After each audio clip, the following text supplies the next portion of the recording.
They were compelled to shut down because of the non-cooperation extended by the NDA BJP government.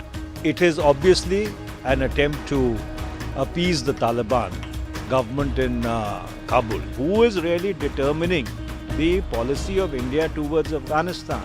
Is the pressure coming from those who were in charge of Afghanistan between 2001 and 2021, and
it's very obvious from the letter which has been written by the erstwhile Afghan embassy in India that they were compelled to shut down because of the non-cooperation extended by the NDA BJP government. It is obviously an attempt to appease the Taliban government in Kabul.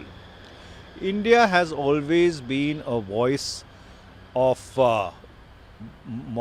morality. It has stood for values. It has stood for certain principles in the international fora ever since its inception as a nation in 1947. At a point in time when the world was divided into two power blocks, it was India which took the initiative and created the concept of non-alignment. And the entire raison d'etre of that conception was to give a voice to the global south. And today you see the strange situation that a regime in Kabul, which is not allowing millions and millions of women and girls to go to school or go to work, a regime which is persecuting its opponents relentlessly and using the most brutal and the harsh forms of punishment against those who were in office from 2001 to 2021. Such people are being incentivized by the government of India.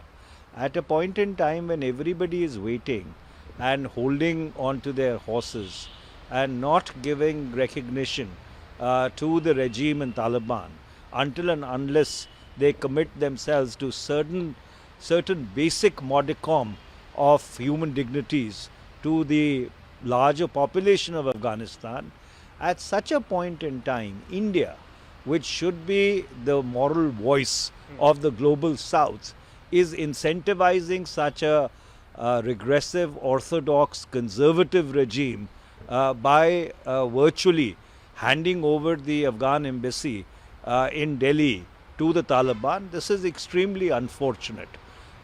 In fact, since August 2021, there are thousands of Afghan students who are languishing in India, whose visas have not been renewed by the government of India.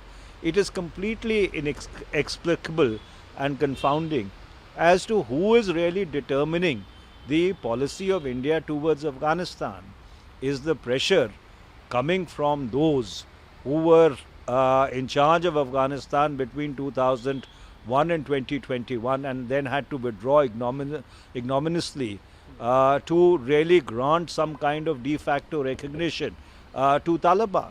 So therefore, while one understands the constraints of realpolitik, but the ideals, the ideas, the principles, values and the morals on which Indian foreign policy has stood ever since India became independent in 1947 should not be forsaken at the altar of expediency.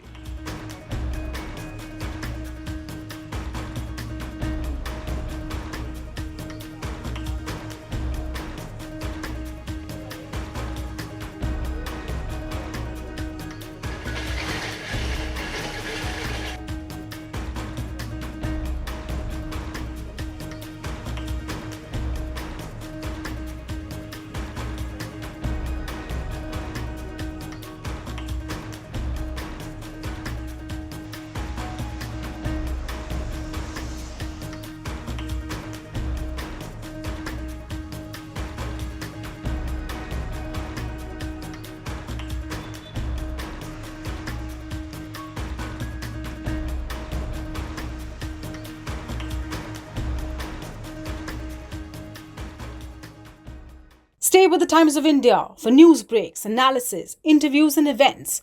We bring you stories from your neighborhood and from across the globe as well. Subscribe to our YouTube channel. Hit the like button and press the bell icon so you don't miss any of our videos.